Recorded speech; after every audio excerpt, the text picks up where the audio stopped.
In an average NFL game, both teams complete approximately 23 passes per game.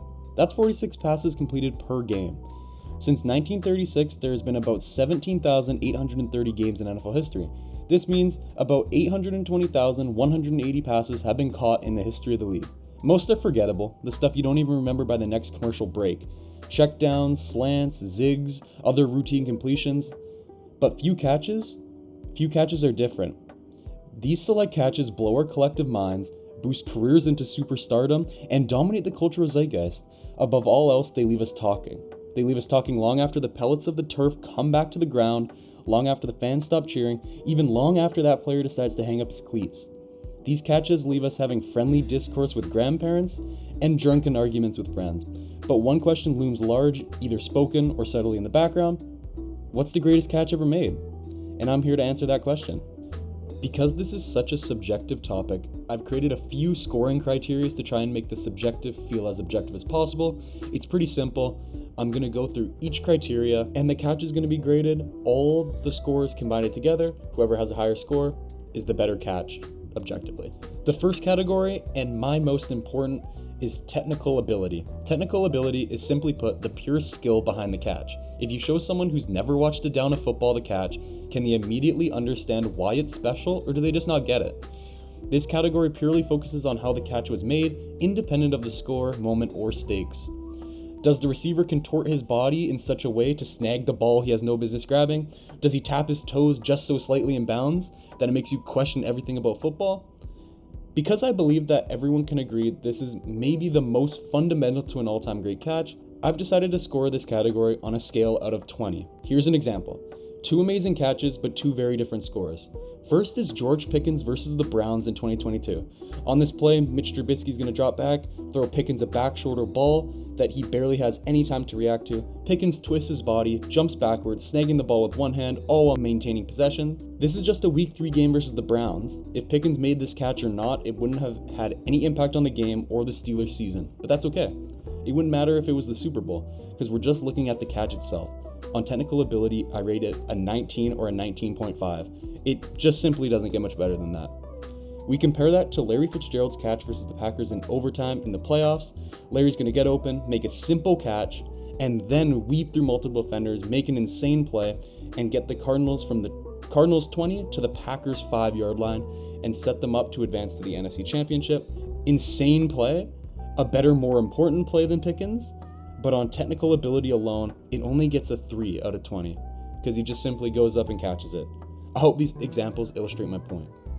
An important part of an all-time catch is the clutch factor, the context, the moment.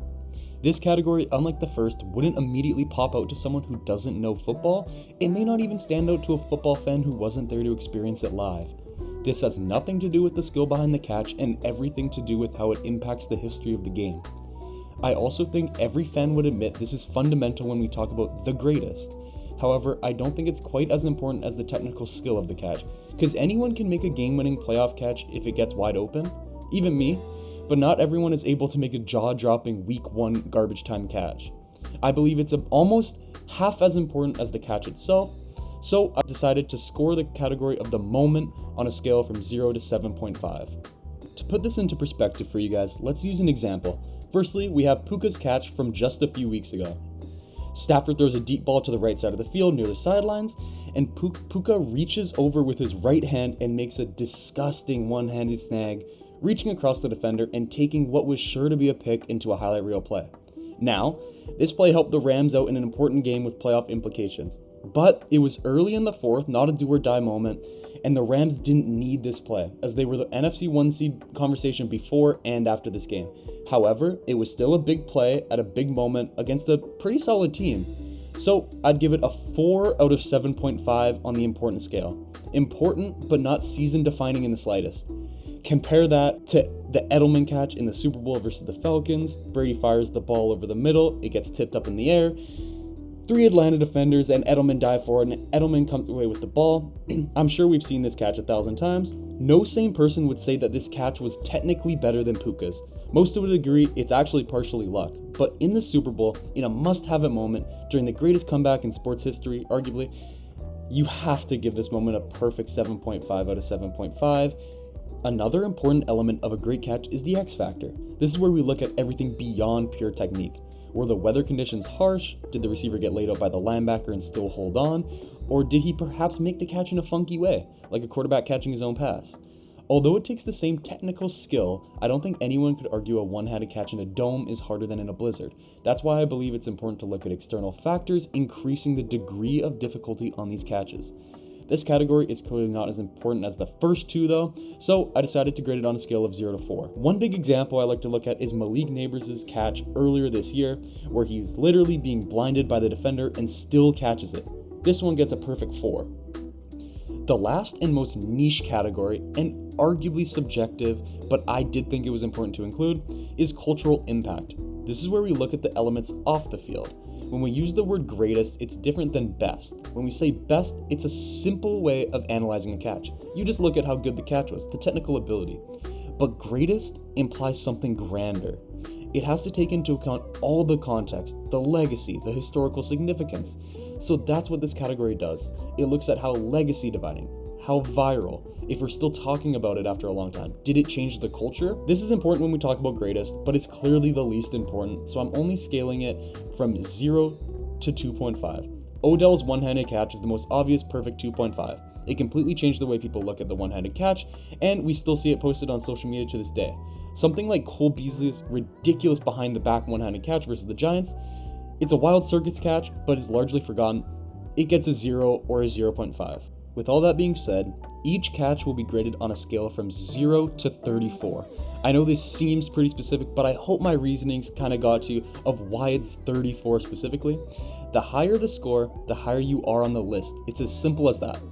After reviewing and rating the first 600,000 catches in NFL history, I thought there just had to be a more efficient way to rate catches. So that's what I did. I compacted a list of the 150 greatest catches of all time on Microsoft Excel, through my own opinion, through my family's opinion, through NFL's and other online lists of the best catches, and scouring Reddit for any niche catches I could sneak in to look cool. Then, using the scoring criteria to narrow it down to the creme de la creme, the top 15 catches of all time. But there was a few ties, so I decided to make the tiebreaker being whatever catch generally has more aura to it. And I'll be sharing my list with you to see what you think. On screen, I'm showing the scoring criteria and the tiebreaker rules, just if you skipped ahead just to the list. So, the criteria and everything being said, here's the list. Number 15 is this late game prayer against Cincinnati to Kelvin Johnson. The Stafford-Kelvin connection was truly something special. Stafford, the amount of trust he had in Kelvin, he would just chuck it up literally at any point, all the time. They were super fun to watch. This scored a 28 flat, 16.5 on skill, Hail Mary type catch. Obviously this wasn't technically a Hail Mary, but just deep shot Hail Mary type passes are never going to get to that upper echelon, that 19 to 20 scoring range on skill, just because it's kind of like you're just out-bodying someone, you're out-physicalitying someone. Not necessarily the most skillful play, but still really solid. Moment gets a 6, X Factor gets a 4, I mean he's triple covered, and cultural impact a 1.5. Throughout the list, I'm a little loose with X Factor and cultural impact just because most of these catches, these are the 15 greatest catches ever. There's going to be some sort of X Factor and they're going to have some sort of impact. Next is a 4-way tie at 28.5, so the aura tiebreaker is going to be in effect. 14, this one hurts as a Chiefs fan, but it's Roger Lewis being dragged down in OT, one-handed snag while falling to the dirt. This is an insane play at an insane point of the game. It gets a 28.5, 17 on skill, 6.5 on moment. X Factor, 4, of course, he's being dragged down, and cultural impact gets a 1. 13 is one of 2 catches to get 20 out of 20 on technical skill. Jonathan Ward, oh my days. This is David Tyree on steroids. So funny how this play was actually a fake punt. It also scores a 28. Number 12, the throw takes a little bit away from the glory of this insane catch. I honestly think this catch is a little underrated, actually. It's Mario Manningham's sideline Super Bowl catch while being pushed out. This is the game-winning drive. Couldn't be a bigger moment. Yeah, it's a basic catch, but are you going to get mad at someone if they tell you Pink Floyd is their favorite band? No, because classics are classics for a reason. Now, number 11, the oldest catch and the highest rated 28.5. It's running back Clarence Davis with the sea of hands. He fights off the entire Dolphins squad, 1-on-4, 1-on-3, The ball is bobbling and he somehow comes down with it.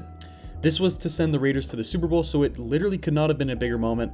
Imagine we get a Raiders versus Dolphins AFC Championship in the upcoming years. Hey, all I'm saying, if Mendoza and Arch Manning pan out, we could definitely see Raiders Dolphins AFC Championship.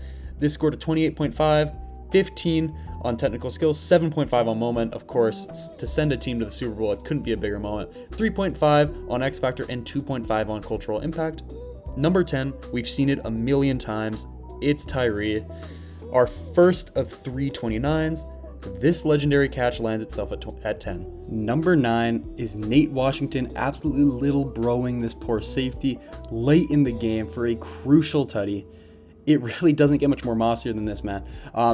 He got a 29 flat, 17 on skill, 6.5 on moment, 4 on X Factor, and a 1.5 on impact. Overall, an amazing all-time catch. Number 8 is the quote-unquote better than Odell catch by Jarvis Landry. Jarvis never really gets enough credit for the emergence of the one-handed catch in the NFL, but I really think he should. When Odell and him were teammates at LSU and coming into the league, it was kind of seen as both of them were coming out with the one-handed catch, and then obviously Odell, we'll see you later, bro. We'll talk about you later, bro. But he obviously gets more credit now for the emergence of the one-handed catch, but I hope this catch shows you that, hey, Jarvis was still like that. Next is a three-way tie at 29.5. 7 is the Hail Murray by D-Hop. I wish there was a crowd to see this live. D-Hop in his prime, even these Cardinals years, he was really sick. This era of Cardinals was honestly really fun to watch. It sucked they ran into Aaron Donald in their amazing year, but hey, sometimes it happens. I'll remember this era of the Cardinals fondly, and I'll remember this catch fondly. Number 6 is this Paul Richardson playoff scooping one-handed snag versus the Lions. Not going to say very much, just admire the poise and finesse to pull this off. 29.5, 18 on technical skill, 6 on moment, 4 on X Factor, and 1.5 on cultural impact. 5, another Hawk, Jermaine Kearse. Another one we've seen a million times by now. The next play, we all know what happens, but it doesn't take away from how insane this play was. I mean, if they won off this play, this would be showed in every sport highlight reel ever.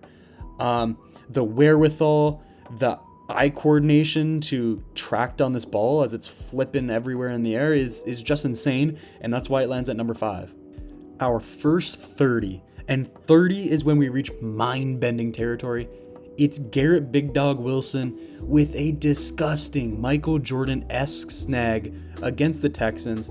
This was on Halloween night, so maybe the spookiest catch of all time. Maybe that's my next video's top 15 spookiest catches of all time.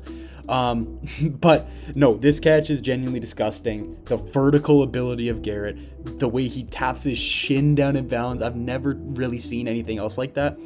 It got a 19 on catch, one of the highest I reviewed, 5.5 on moment, 3 on X Factor, and of course 2.5 on cultural impact. This was everywhere. 3 is The Catch by Odell Beckham Jr. It's the other one of 2 that scored a perfect 20 out of 20 on catch. What's there to say besides it's one of my favorite plays from one of my favorite receivers of all time. Holy shit. Drum roll please for number 2 of all time. It's Jettas, man. 4th and 18. Gotta have it. Who else do you go to other than this man? It could have been number 1, but the defender does help Jefferson stabilize the ball as he's falling. So that's what cut the catch from maybe a 20 or a 19.5 down to an 18. But other than that, this catch is truly utter perfection. Me and my brother watched this live, and it's still one of my favorite football memories of all time. That game itself was just insane. Another drum roll for numero uno. It's Julio, man, my GOAT, in the Super Bowl, sideline, toe tapper, draped in coverage, next level toe tap. In the biggest game of his career, he makes the biggest play of his career. That's just the type of player Julio Jones was. This might sound crazy to some of you guys, but I don't think anyone else in NFL history makes this catch other than him. Julio is just that insane to me. It scored a whopping 32.5 on the list, so he's our winner. No aura tiebreaker needed. 19 on technical skills, 7.5 on moment, of course, 3.5 on X Factor, and 2.5 on cultural impact. And that's the list, guys. Let me know what you think in the comments. Maybe it's controversial, maybe not. I tried to be as objective as possible. I'm being really honest there. Honorable mentions include, off the top of my head, I think Santonio Holmes was really close to making the list. I think he was 16, so honorable mention is Santonio Holmes. Subscribe so you can know when top 15 spookiest catches come out. Happy New Year.